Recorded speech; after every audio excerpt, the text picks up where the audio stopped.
guys हामी चाहिँ यहाँनिर केही खानालाई यहाँको कस्तो राम्रो है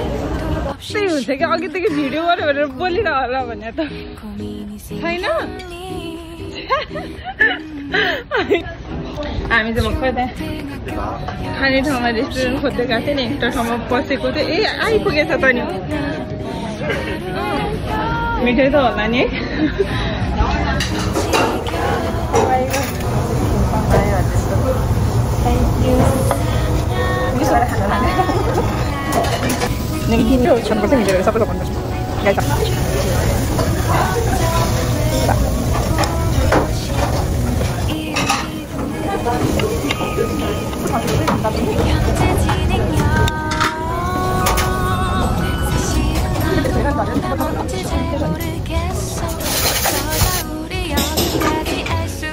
हामी टन्न खाएर दिदी टचअप गर्दै हुनुहुन्छ अब चाहिँ हामी यहाँ दिदी र मेरो अहिलेसम्म एउटै फोटो छैन दुईजनाको मात्रै अनि आज चाहिँ हामी फोटो खिच्छौँ जाउँ हामी भित्र खिच्नलाई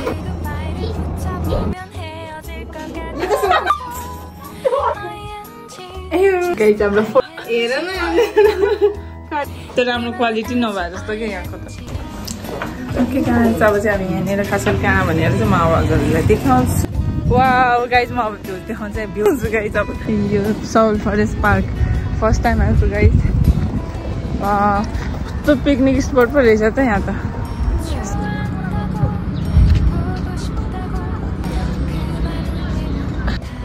अघि यहाँ पानी आइरहेको थियो अहिले बन्द गरेको छ त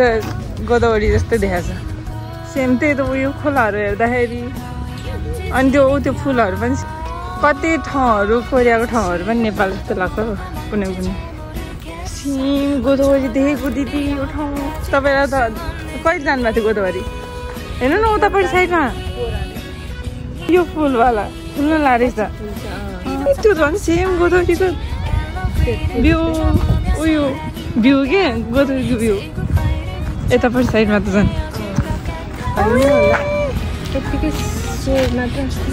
गाइजहरूलाई सुनौँ न गाइज आज म यस्तो लाज लाग्दो भएँ आज के गाइज यहाँनिर म आउँदै थिएँ अनि मैले चाहिँ यो काममा जाने जुत्ता लगाएर आइदिएछु यस्तो बिजेट लगाएर यस्तो फोहोर थियो ओ हेर्नुहोस् त गाइज यहाँनिर यस्तो बाहिर भित्र हिँड्नेवाला पो रहेछ ए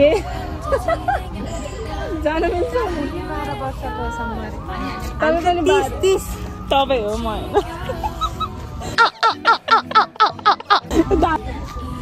त होइन बच्चाहरूमा चाहिँ चढेको झन् कस्तो राम्रो लागेको थियो सेम गोदावरी भाइब्स आइरहेछ मलाई नेपालमा चाहिँ जस्तो भइरहेको थियो वा त्यहाँनिर कस्तो राम्रो देखेको त्यहाँ त अर्को पनि रहेछ पानी यो भिडियोमा भन्दा रियलमा कस्तो राम्रो देखेको आँखाले जस्तो क्याप्चर गरेको त्यो क्यामेरामा देखाउँदै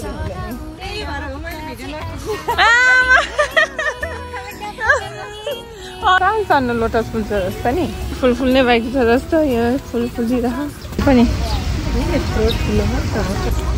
विस माग्दाखेरि गर्छ नि यस्तो यस्तो विस मागेर गर्छ गाइज हामी विस मागेर यहाँनिर बनाउँदै धेरै नै विस मागेको अरे हुन्न होला है अब चाहिँ विस पुरा होस् अब त्यो ड्रामाहरूको त्यो सुटिङ गरेको ठाउँ जस्तो मलाई चाहिँ सेम गोदावरी जस्तो लाग्यो फुल त्यहाँनिर कस्तो राम्रो देखेको टुलिपको बेला झन् कति राम्रो देख्यो होला यो ठाउँ बेम्बोको जङ्गल ए यहाँ त झन् कस्तो राम्रो देखेको यो रुखले चरा हामी भर्खर टिकटक बनाएर आएको तर सोचे यस्तो भएन त्यसैले स्याड हुनुहुन्छ दिदी नेपालको याद आयो गाइस नेपालको गाइस हामीले चाहिँ 1 राउन्ड लाग्यो अब हामी चाहिँ निस्किनुपर्छ किनकि दिदीले 4 बजेको टिकट काटिसक्नु भएको छ 4:50 हो मेरो लागि त्यो 4 बज्यो भने जति नै हो मैले चाहिँ 6 बजेको काटेको छु 1 घन्टा चाहिँ म त्यतैतिर घुमेर बस्छु हामी चाहिँ फोटो भिडियो खिचेँ गाइस अब हामी जाँदैछौँ हामी फर्किनुपर्छ कहिले साइक्लिङ गर्ने होला लास्टै गर्नु मन छ मलाई ख्याङ्जु जाँदाखेरि सरीहरूलाई कति गर्नु मन छ भने तर कहिले टाइम पाएन अब चाहिँ यसपालि छुट्टाउमा गयो भने यसरी हिँड्नुपर्छ क्या खास गरी मान्छे भनेको एक्लै हिँड्यो भने छुट्टै आनन्द हुन्छ त्यही भएर एक्लै हिँड्ने बानी बसाल्नु भन्छ गाइज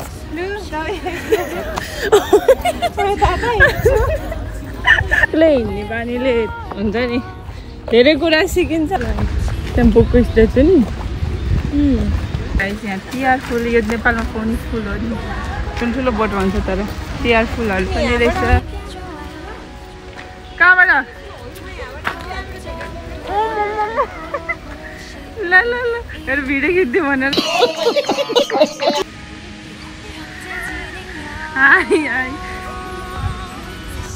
कस्तो राम्रो देखेको यसरी खिच्ने पत्ता आएन नि आएको बेला यस्तो भिडियो र ऊ त्यो त्यहाँनिर ठ्याक्क त्यो पानी उभा बेला खिच्नमा लागेको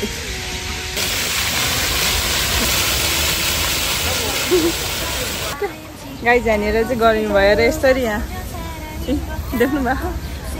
बाफ जस्तो हो यो चाहिँ पानी छर्किरहेको छ गर्मी हुन्छ नि क्या आनन्दसित पानी झन् देखाउँ भने त्यहाँ गएर भिडियो खिचौँ भने त छैन जब चाहिँ हामी फर्केको अब हामी बस स्ट्यान्ड ठाउँमा जानुपर्छ गाइसको रुल्स भनेको यस्तो के ठाउँमा हिँड्यो लाइनले हिँड्यो सुन सुन दिदी सुन डायमन्ड यो भयो यो चाहिँ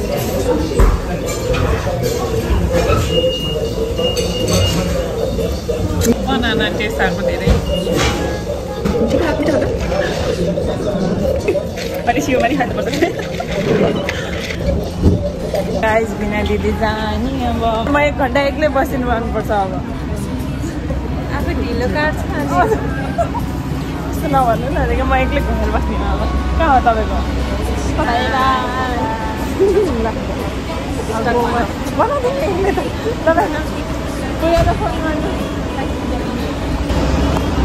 टावरको भ्यू हेर्दै बसिरहेको छु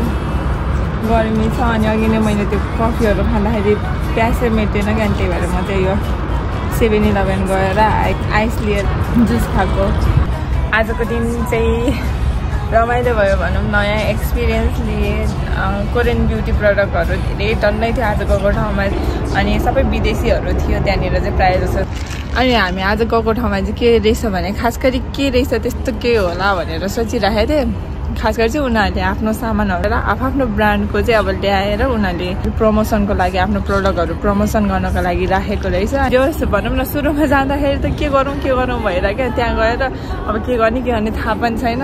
भन्न त त्यहाँ गएर बोल्न नि पर्छ अनि बोलेर अनि त्यो भिडियोहरू बनाउनु पर्छ यताउता भनेको थियो अनि फोटो बुथहरू पनि हुन्छ भनेर लेखाएको थियो क्या त्यो फर्महरू गर्ने बेला अनि तर त्यहाँनिर जाँदाखेरि फोटो बुथ पनि थिएन केही पनि थिएन अनि हामी चाहिँ त्यही प्रडक्टहरू हेऱ्यो अलिअलि हेरेर फर्क्यो गाइज अनि खास गरी चाहिँ मलाई होङदे पनि जानु मन थियो कि होङदेमा चाहिँ के थियो भन्दाखेरि होङदेमा चाहिँ यस्तो सन्डे स्याटरडे त्यो खोल्दैन कि आफ्नो त्यो ब्युटी कलरहरू चिन्नको लागि त खोल्छ क्या फ्रीमा अनि त्यसको लागि जानु मन थियो तर जानु पाएन म जानुपर्छ किनकि मेरो बस चढ्ने टाइम भइसक्यो 6 बज्न लागिसकेको छ यहीँ 45 भइसक्यो त्यही भएर चाहिँ अब जानुपर्छ आज मैले फर्स्ट टाइम हो क्या यसरी एक्लै आएर भ्लग बनाउँदैछ अनि अलिकति आफूलाई इन्ट्रोभर्ट पर्सन जस्तो लागिरहेको छ कि गाह्रो हुँदो रहेछ नत्र म प्रायः जस्तो जहिले साथीसँग हिँडेर अनि हिँड्दाखेरि बोलिरहेको हुन्छु नि त अनि साथीसँग हिँड्दाखेरि कोही छेउमा भयो भने चाहिँ मलाई बोल्नलाई के अप्ठ्यारो नलाग्ने कसैले हेरे पनि मतलबै नहुने जस्तो हुन्थ्यो क्या अनि आज एक्लै छु अनि एक्लै बोल्दाखेरि चाहिँ हल्का अप्ठ्यारो कसैले हेर्दाखेरि पनि म बोल्दा सानो बोली हुने क्या त्यसैले एक्लै हिँड्दा पनि बानी गर्नु पाएछु गाइस तर जे पनि बोल्दै गर्दै बानी पर्ने रहेछ हल्का बानी भयो भनौँ न एक्लै बोल्नलाई अनि अब चाहिँ म जान्छु गाइस यति नै भन्दै मेरो भिडियो चाहिँ यहीँ एन्ड गर्न चाहन्छु गाइस अनि आजको भिडियो कस्तो लाग्यो भनिदिनु होला हजुरहरू आफू केयर गर्नु होला राम्रोसँग बस्नु होला okay bye guys see you